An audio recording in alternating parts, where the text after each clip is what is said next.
ከአባት ጋር ሆኖ ምን ይሆናል? የሆነ ነገር ቢሆን ስዱ ከአባት ጋር ሆኖ ምን ይሆናል ትኛለሽ? እንዲ አራስ ልጅ ውጭ ወጥቶ ምን ይሆናል ይባላል። ስንት ነገር አለ። ኬቱ ጋር ነው በቃ እንሄዳለን። ቆይ የት ነው ልትሄጂ? እሄዳለሁ። አንቺ አራስ አይደለሽም እንዴ? አራስ እንዴ እናቴ ምን ሆነሽ ነው? በቃ እኮ ገና ትንሽዬ ልጅ ጨቅላ ልጅ ይዞ ሲሄድ ብዙም ያልሽኝ አራስ እሱ አይመስል ከኔ እኮ እስከማታሽ እስከማታጠብቅ ምዱ በእግዚአብሔር እሺ ለቀቂኝ። በእግዚአብሔር ተረጋጊ። ቁጭ ነው መቀስ ልቀቂኝ። ምንድን ነው የሚያዝቅሽ? ልጅንም አልወሰደውም። ምን ያህል እንደምትወጂው ልንፈትንሽ። በጣም ነው የምትወጂው። ራን ካደረግናት ሩትዬን አቤት የኔ ውድ አታልቅሽ። አባ ነው አመጣዋለሁ የእናቱ ለዳ ባወራው ወዳለው ነው በጣም እንደምትወደ እንዴት አድርጌ ላስረዳው? የትኛው ክፍል ነው ያስቀመጥሽው? እሱ አልነግርሽም። ጸባይ አለሽ ተለማመጫት። ተለማመጭ ከመውደድ ውጭ አልደነገጥኩም። አንቺማ ተባባሪ አባት አይደለም። አይቻልም። ኬታ መጣሽው አንቺ ብቻሽን ጋታ ምናምን። ኧረ በስመ አብ ልጅና ልጅ ሊጠፋ ዝም ትያለሽ? አባት ወስዶታል ከተባለ እኔ አራስ ልጅ አይ ሩታ ሀብቴ ያልታደለች ልጅ መቼ እንደሆነ በቃ ጽድት ያለ ረፍት ያለው ምኝታ የምተኛው አናውቅም። ለእውነት ፋሚሊዎቼ በጣም አሳሰበኝ። እንደወለደ ሰው ታፍና ለመታረስ ምንም ጊዜ ይሰጧት አልቻሉም። እናትም አባትም ሁሉም በአለም እህትም ወንድምም ሁሉም በሷ የሀገሯ ልጆች በሙሉ በቃ አላቅም ምን አጥፍታ ነው ግን የሰው ልጅ ለራስ እንኳ ጊዜ ቢሰጧት ምን አለ ደግሞ ነገ በባሏ ሄዶ አንድ ነገር ማድረጉን አይተውም። ብቻ ከባድ ነው በእውነት እሷ የምትኖረው ህይወት በቃ እኔ እንጃ።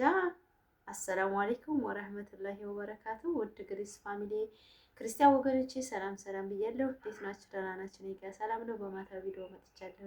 ያው ቀደም ብዬ ቪዲዮ ስለለቀኩኝ ተመሸ ነበር። ሩታም ሰዓት እየጠበቁ አይደለም የሚለቁት። ያው እንግዲህ ኬፋቸው የሚለቁት ለራሳቸው ጥቅም ነው እንጂ ለእኛ የትንሽ የተበረ ያስበው አይደለምና እኛ ነን እንጂ የምንሰራባቸው እነሱ በሚመቻቸው ሰዓት ነው የሚለቁት። ያም ቢሆን እኔ ያው ዛሬ መጥቻለሁኝ። ዛሬ የምናገረው ነገር ፋሚሊ እንደ አራስ ወልዶ እንደሚያቅሰውና እንደ እናት ሳስብ ሩታ ምንም ጊዜ ሊሰጧት አልቻሉም። በጣም ዶላር ላይ ነው እንጂ ትኩረታቸው የእሷ ጉዳት የእሷ ድንጋጤ ትንሽ ነገር እንኳን ቢሆን እንባዋ እንዲፈስ አይምሯችን እኛ አሁን ባዶ ነው። 40 ቀን እስከሚሞላን ድረስ ቀብራችን ክፍት ነው። አራሶች እውነት ይሄን የምታውቁ ኮሜንት ላይ ጻፉልኝ። እንባ አይደለም ደስታ ነው የሚያስፈልገን። ለምን አራስ ቤት ጭንቀት ይይዛል። አራስ ቤት ስትሆኑ ብዙ ነገሮችን መንከባከብ ነው እንጂ ጭንቀት መስማት አንፈልግም። በእውነት ፋሚሊዎቼ እኔ እንደ እናት ነው የማወራችሁ እና ግን የሩታን ቤተሰብም ሆነ እስካሁን በቃ አላውቅም ቡታጀራ ላይ እኔ ምን አይነት እንትን ያላቸው ብዬ እስከማስቡኛለሁ። እና እቺ ልጅ 10 ቀን እንኳን አልተኛችም። እንዳለ መሸቀለ ነው በቃ ዶላር ሴብ የሚያደርጉት ያን ነገር ነው። የእሷ ስሜት ለማወቅ ከ2 ወር ከ3 ወር በኋላ እኮ ይቻላል። ለአንድ 40 ቀን ቢተዋት ምን ችግር አለ? እሱም የተላላጠ ነው አይደል? ሌላ ሴት ጋራ ከጓደኞቹ ጋር ቪዲዮ መስራት ይችላል። ያኔ መስራት ሱስም ካለ ማለት ነው። በእውነት ፋሚሊዎች ማለት እቺ ልጅ አእምሮዋ አንጎሏችን ባዶ ነው፣ ቀፎ ነው የሚሆነው። ጥሩ አይደለም እንደ ማለት ባዶ ስላችሁ ቅቤ የሚደረግልን ለምን መሰላችሁ? ያናታችን ክፍት ነው የሚሆነው፣ ቀብራችን ክፍት ነው የሚሆነው። ይሄ በእኛ በሙስሊሞች እኔ የማሰማሁት ነው። እኔ በክርስቲና ምን እንደሚያስቡ አላውቅም። እና ቀብራችን እስከ 40 ቀን ክፍት ነው። ተጠበቁ ከንፋስ ካየር። በ40 ቀን የተጎዳይ ሴት በእውነት በውስጧም ትተነፍሳለች ይባላል። ከታች ንፋስ ይገባል፣ ከታች ከእንትናችን ማለት ነው።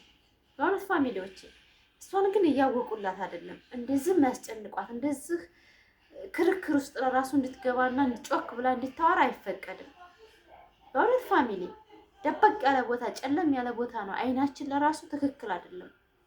አይናችን በቃ አፍን ብለ ያለ ነገር ውስጥ የምንቀመጠው ለምን መሰላችሁ? አይምሯችንም ሁሉ ነገራችን እንደ አዲስ ነው አንድ ሴት ልጅ ስትወልድ እንደ አዲስ ነው የምትወለደው። ሁሉ ነገሩ አዲስ ነው። አዲስ ልጅ ሲመጣ አዲስ ነው የምትሆነው። በአዲስ መንፈስ ነው የምትቀበለው። ስለዚህ እኔ አላውቅም እያሰቡላት ማንም ሰው እያሰበላት ሩታ ላይ ያየሁት ነገር የለም። ሁሉም በቃ ጥቅም ነው። አላውቅም እኔ ምን አይነት እድል ነው ያላት? ምን አይነት ስጦታ ነው ያላት? ከላይ የተሰጣ ስጦታ ምንድን ነው? እሷ ላይ በቃ ምንም ልቧ አይሰበርም፣ ልቧ አይጎዳም ብለው የሚያስቡ ከዩቱበር ከባሏ ከቤተሰብ በእውነት በአሁኑ ሰዓት እነሱ ብድር መክፈል ሰዓቱ ላይ አይደለም አሁን ያለችው። ከአራስ ወጪ ኢንሻአላህ ብለው ማሰብ ይችላሉ። ቤተሰብ ናቸው አይደለም? ጉዳቷን ያውቃሉ። እንዴት ሆና እንደወለደች አይተዋታል። እኔ አላውቅም። እኔ የተሰማኝን ነው እንግዲህ። አይ ፋፊ ትክክል አይደለሽ የምትለው ኮሜንት ላይ አስቀምጡ።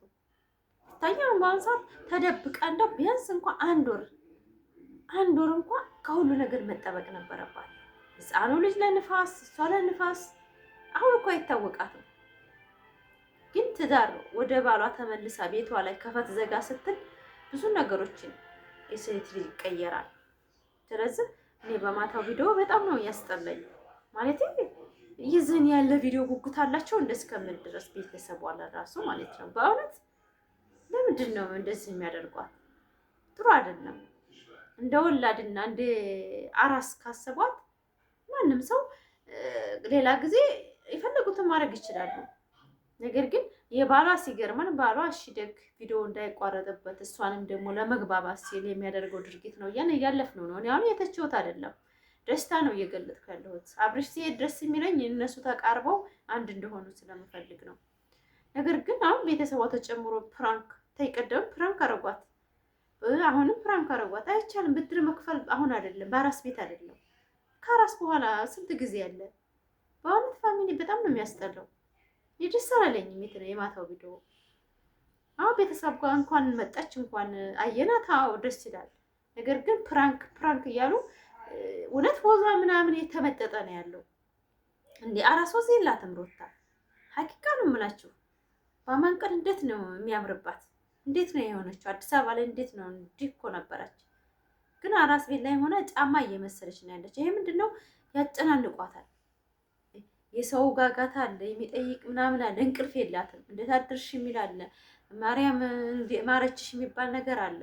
በእውነት ፋሚሊ ሩታ በአሁኑ ሰዓት የአይምሮ ረፍት አታለች። ስለዚህ ይህን ደግሞ የሚያቅላት ከፈጣሪ በቀር ማንም አያቅላትም። ጥሩ አይደለም። ወልዴ የሚያውቅ ሰው ነው የሚያውቀው ያንን። እናትና እህቷ አሁን ለራሱ እኔ ማታ ቪዲዮ ላይ በጣም ያስጠላኝ። ሲጀመር ብድሩ ምንድን ነው? እናትና አባት ብድር ይከፍላል? እንዳይከፍልም ባል እና ሚስት ለገበያቸው ሲሉ ይመላለሱ። እነሱ እሱ አንድ ከሰራ እነሱ እጥፍ ይመልሳሉ። ይሄ ምንድን ነው? አንደኛ አራስ ናት። በአማን ቀን እኮ የፈለጉትን መስራት ይችላሉ። እቺ ልጅ እንደፈለግ እንደዛ ስትጮህ በአፏ ንፋስ ይገባል። በሁሉ ነገር አይናችን እንኳን በደንብ እንዲገለጥ አይፈቀድም አራስ ቤት። በእውነት ፋሚሊዎቼ ክፍት ነው፣ ደም ነው የፈሰሰን። ሰው ደም የወላድ ደም ማለት ቀላል አይደለም። አንድ ልጅ ሲወለድ የሚፈስ ደም ቀላል አይደለም። ያን ደም ለመተካት በጣም ብዙ ነገሮች ያስፈልገናል። ግን እንጃ እኔ አንዳንድ ጊዜ ብታጀራትን አንዳንድ ሰው ልጠራው ትችላላችሁ። በእውነት አስተሳሰባቸው ገንዘብ ላይ ነው። እሷ ላይ የሚሰራው ሰው አንድም አላየሁ እስካሁን ድረስ። ሩታ ላይ የሚሰራ ሰው የለም። ሁሉም በቃ ለጥቅም ለዶላር። አይቻልም እንደዛ። ከአንድ ወር በኋላ አፍነው በግድም በውድም በውስጥ እየፈለገ ሄዶ አብርሽን ያሽቃብጥ። በውስጥ እኮ የፈለገውን ሄዶ ማዝናናት ይችላል። ግን እንደዚህ ጊዜ ያልሰጧት ነገር ለእሷ አለማሰብ ነው አይደለም። እኔ ምን አይነት ብረት ናት እንዴች ልጅ እስከምድረስ። በእውነት እኔ የማታ ቪዲዮ በጣም ያስጠላኝ። ላይክ ሰብስክራይብ ሼር እያደረጋችሁ አበረታቱኝ። አይመለከተሽም ልትሉ ትችላላችሁ፣ ግን እንደ ወላድ ይመለከተኛል። ማንኛቸውም ሴቶች ትማሩበታላችሁ። ይሄንን ሴት ልጅ ከወለደ በኋላ ቢያንስ ለአንድ ወር መታፈን አለባት። እዛው ቤቷ ውስጥ በቃ ቁጭ ብላ ራሷን ማረጋጋት አለባት። ይሄ አይምሯችን ቀብራችን ክፍት ነው። ጥሩ አይደለም። ቤት ውስጥ እኮ ሽክ ብሎ ቁጭ አይደለም፣ ግን እዛው ላይ ቤት ውስጥ የፈለገችውን እሷ መሄድም መራመድም ምንም ትችላለች። ነገር ግን እንደዚህ ቪዲዮ እየወጣ እንደፈለገ የመጮህና የመናገር አይፈቀድም። ጥሩ አይደለም። በእንዲህ ንፋስ ነው የሚስበው። ሰውነታችን ክፍት ነው። እንዴ ስንት ሀርሽ ሄዶ ነው የሚመለሰው። አንድ ሴት ልጅ ስትወልድ በእውነት እኔ እንጃ እኔ ብዬ ልናገር ከባድ ነው። ያንን ነገር ማንም የተረዳት የለም። 3 ቀን ሙሉ እንኳን ተረጋግታ የምተኛበት ጊዜ እየሰጧት አይደለም። ይሄ ምንድነው? ራስ ወደር ናቸው እንዳለ በእውነት ረግ ሰው እናትና አባት ያላዘንላችሁ ወንድም እህት ያላዘንላችሁ ሰው እኮ ምን ሰው ይባላል? ባል እኮ ባል ነው። በቃ ባል ነው። የራሱን ስሜት ነው የሚከተለው። ቤተሰብ ለራሱ ለእሷ መጨነቅ አለበት። እች ልጅ አራስ ናት ስትወጣ ነው እንጂ ብሎ ማሰብ አለባቸው። የሚፈክሩት እነሱ በቃ ኧረ ወላሂ ያስጠሉኝ የሩታ ቤተሰብ ዛሬ በጣም ነው። እኔ እንጃ። ላይክ፣ ሰብስክራይብ፣ ሼር እያደረጋችሁ ቪዲዮ እስከ መጨረሻው አይመለከትሽም ብትለኝም አይመለከተኝም፣ ግን እንደ አራስ በቃ ተገቢ ቪዲዮ አይደለም እየሰዱባት ያሉት እና ይመለከተኛል። ላይክ ሰብስክራይብ አድርጎ ወዳቸዋለሁ። በሌላ ቪዲዮ እስከመጣ ሰላም ሁኑልን የኔ ቤተሰቦቼ። ላይክ እያደረጋችሁ ይሄን ቪዲዮ እስከ መጨረሻው ስትወልዱ ራሳችሁን ጠብቁ። ማንም አያስብላችሁም። አይምሯችሁ ቢበላሽ ንፋስ ቢገባችሁ እናንተ ናችሁ የምትጠጠቱት። ማንም ሰው የራሱን ህይወት ነው የሚኖረው። እህት ብትሉት እናት ሁሉ እናንተ ናችሁ ራሳችሁን መጠበቅ ያለባቸው ብዬ አስባለሁ። እንደኔ ማለት ነው። እንደ ወላድ እንደ ልጅ እንደወለደ ሰው ካስብ ራሴን ራሴ ትሪት የማደርገው ማንም ሰው የኔን ጉዳት የለኝም። ነገ ባለ የሚስቅብኝን ነገር ራሴን መጠንቀቅ ያለብኝ። ወንድ ልጅ የሆነ ነገር እንኳን ላይ ቢሰማብሽ እንኳን ዞር በይ ነው